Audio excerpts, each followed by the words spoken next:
Hey guys, my name's Jono. I'm a former lawyer turned full-time filmmaker based in Sydney, Australia. And back in July 2019, I was in the exact same position as you. I just bought my first camera and started my videography journey. At the time, I didn't know my camera settings, I had no portfolio and zero experience. At the start of 2020, I started up a videography side hustle business with my best friend Jason. And over the course of 2 years, we grew this videography side hustle into a full-time business that allowed me to quit my 9-to-5 job and Jason to graduate from law school and go full-time into our videography business. Now, I recently caught up with one of our one-on-one coaching students, Sam, who is a 19-year-old university student from Leicester, UK. Sam started his videography journey 9 months ago in March 2024 with a Panasonic GH2.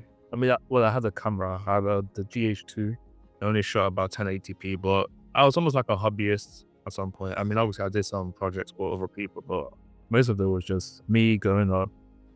People saying, "Oh, yo, can you come film for me?" I just get my camera out and then film and then edit it. I had no clue what I was doing. I just went there and just filmed stuff. Fast forward 8 months since he started, in November 2024, I received a WhatsApp message from Sam telling me some really great news. He had just secured a position as a sports photographer and videographer for his university. And now he gets paid to do what he loves, which is creating videos. And many of you guys in this community are in the exact same position as Sam early this year and myself only a few short years ago. You've always had this passion for creating videos and you've just bought your first camera, or you're in the process of buying your first camera and starting your videography journey. So on this recent catch-up call with Sam, I asked him, as a beginner videographer yourself only a few short months ago, what piece of advice would you give to a beginner who is just starting their videography journey? And so in this video, I want to share with you guys the 3 biggest takeaways I got from that call. And hopefully, if you're a beginner, you're going to find Sam's story insightful and inspirational for your own journey. So let's get into it. Takeaway number 1, ask yourself this question: is this something that you actually want to do? From running a one-on-one coaching program, I get to meet a lot of beginner videographers at the very start of their videography journey. And one of the biggest struggles that I see beginners face is this issue of procrastination. Oftentimes, beginners tend to watch endless amounts of YouTube tutorials online without actually taking action. But they think they're making progress just from watching a ton of YouTube videos. Or this is one of my favorite ones, they have an equipment buying addiction. They think that buying that next piece of equipment will instantly help them produce better videos. But working with Sam, he was different. I loved how he was able to take massive action after each session that we had. I remember after one of our sessions, one of his homework assignments was to organize his first free portfolio shoot. And fast forward 2 weeks later when we caught up, he had actually already organized 3 free portfolio shoots. I was honestly a little bit surprised at how quickly he was able to take action, especially considering he only had a GH2 camera and he was a 19-year-old kid with no real life work experience. And then so I asked him this question: you started with very limited gear. What actually motivated you to be able to take such massive action so quickly? And this is what he had to say. I guess I just had a deep passion for it, to be honest. I feel like if you have a deep passion for anything, you will want to take the action to do it. So I'd just say, like, before you start, just think about, is this something that you want to do? Because if it's not something that you have a deep passion for, you're not gonna, put the effort in. So just think, is this something you want to do? If it is, then, there's no excuse at that point. Just literally just start. And so if you're a beginner at the start of your videography journey and you feel like you are struggling with this issue of procrastination and this inability to take massive action towards your goals, ask yourself this question: is this something that you actually want to do? I remember when I first got started with my videography journey in 2019, I was literally obsessed with learning everything and anything I could on how to improve my videos. And I think just with anything in life, if you have a natural curiosity, you have this hunger to get better and you have this passion for something, you're naturally going to be good at it. And that's one of the biggest things that I found with my own videography journey. Try to brainstorm and write down 3 reasons why you actually want to start this journey in the first place. Takeaway number 2, prioritize your portfolio. When you're starting out your videography journey as a complete beginner, your biggest problem is that you have no credibility. Imagine trying to apply for a job without a CV. I present Barney's videoresume.com.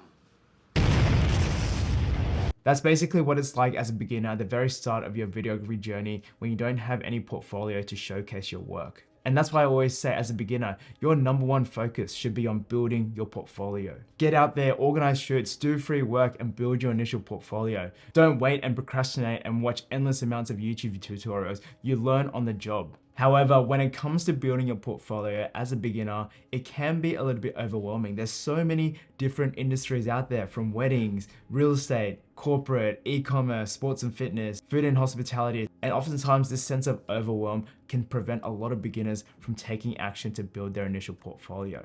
And based on my experience, the best way to go about building your initial portfolio is just to start off with an industry that you're naturally interested in. Like, for example, when I first got started as a beginner in 2019, Jason and I were really passionate about producing food and cooking content. We had a YouTube channel at the time teaching people our favorite recipes. And so our initial portfolio was very much focused on the food and hospitality industry. We built our initial portfolio by working with a lot of local restaurants in our area. And that was the same piece of advice that I gave to Sam when he first got started. I asked him, what's an industry that you have a natural curiosity in? He said sports and fitness, and so that's where he focused on building his initial portfolio. Over the next few months, Sam started reaching out and organizing free portfolio shoots with local sporting clubs and gyms in the Leicester area. And during that time, I saw a massive transformation in Sam after each free portfolio shoot that he did.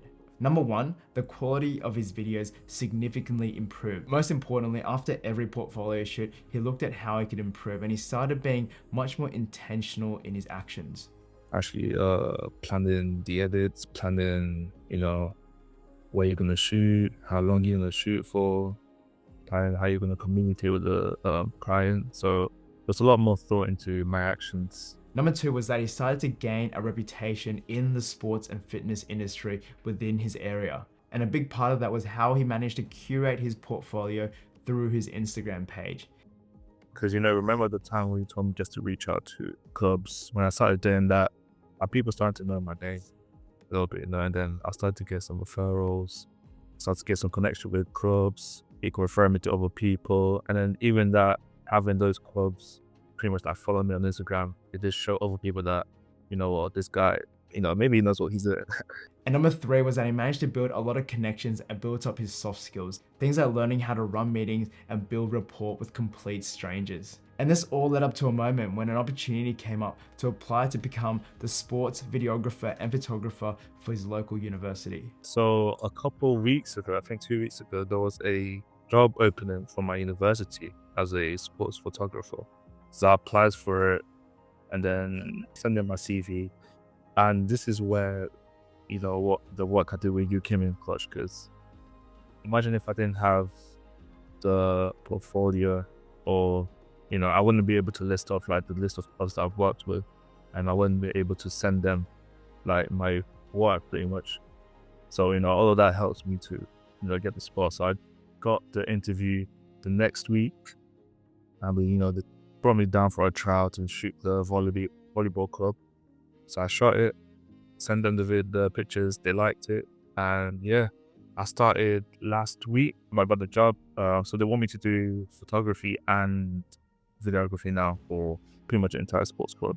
One of my favorite quotes is, "Luck is where opportunity meets preparation." What would have happened if Sam didn't put in the work from March to October in terms of putting himself out there, building his skills and building his portfolio in the sports and fitness industry? When that opportunity came out to be the sports videographer and photographer for the university, he wouldn't have had that body of work to showcase what he could do. Sometimes in life, you just never know when opportunities come up. But by putting in the work and preparing yourself, you put yourself in the best position to get lucky when that opportunity arises. An example from my own journey is Jason and I are massive football fans. And when we started our videography journey, one of our dream goals was to work with a professional football team. And so to build our initial portfolio in the sports and fitness industry, we organized 2 spec projects. One was a basketball project and the other one was a boxing project. Both of them are uploaded onto our YouTube channel. We did these 2 projects completely for free, and I even remember investing a bit of money to rent equipment for the 2 projects. But it was from doing those 2 spec projects and having that on our portfolio that actually gave us the opportunity to work with Sydney FC, the professional football team in Sydney. And at the time, that was a dream project for us. to be able to film with football players that we had watched on TV growing up and to film in an actual football stadium. It was a surreal experience, but we wouldn't have been able to take advantage of that opportunity if we didn't prepare and had done those 2 spec projects beforehand. So remember, as a beginner, prioritize on building your portfolio because opportunities will come up down the track, and having a portfolio will put you in the best position to take advantage of those opportunities when they do finally come up. Takeaway number 3, don't be afraid to get outside your comfort zone. When I started my first full-time job, my boss used to always tell me, Jono, the best way to learn anything in life is to throw yourself in the deep end and find out if you can sink or swim. And just like learning anything, at the very beginning, you're going to suck. My first few videos at the beginning sucked. It's a natural stage of learning any new skill. Everyone has to go through this sucking phase, and unfortunately, this is where the majority of people give up. But from my experience and from what I've seen from a lot of the coaching students that we work with, the ones that manage to make the biggest improvements like Sam are the ones who aren't afraid to push themselves outside their comfort zone. There are numerous times throughout the program where Sam had to do something uncomfortable, like reaching out to strangers on Instagram, directing a shoot, organizing a meeting with a client. And as beginners, I think you guys will find this little snippet pretty relatable. I was just so nervous. I was like, yo, what if I do it, didn't like it? So I'm thinking, oh, you know, what if people seeing that it's terrible and they're all laughing at me and stuff like that? But, you know, the more you do it, the more you just get more confident. You know, you just start to understand what you like, and, you know, you start to love your work as well. So that even if normal people might not like it, you know you like it, so it doesn't really matter. That feeling of nervousness is something that I still remember to this day. I remember that feeling sending out my first batch of outreach messages, thinking to myself, damn, what if no one actually gets back to me? Or going onto my first free portfolio shoot and thinking to myself, oh crap, what if I stuff this up and waste people's time? Or organizing my first client meeting and trying to pitch my services. That was a very scary feeling for me at the time as a 24-year-old who had never sold anything in my life. So just remember, it's natural to feel scared and uncomfortable at the very beginning of your journey because you're doing new things that you've never done before. And that's a great thing because once you've done the first one, the second one will be a little bit easier. The third one will be a little bit easier, and you'll gradually improve until it becomes second nature to you. But you have to be willing to push yourself and get outside your comfort zone and start doing things that you don't feel ready for. That's where you're going to see the biggest improvements with your videography journey. And so before I ended the catch-up call with Sam, I asked him for one last piece of advice. What would you tell a beginner who is at the very beginning of their videography journey? And here's what he had to say. I'd say just do it. Just go out and shoot. Like, just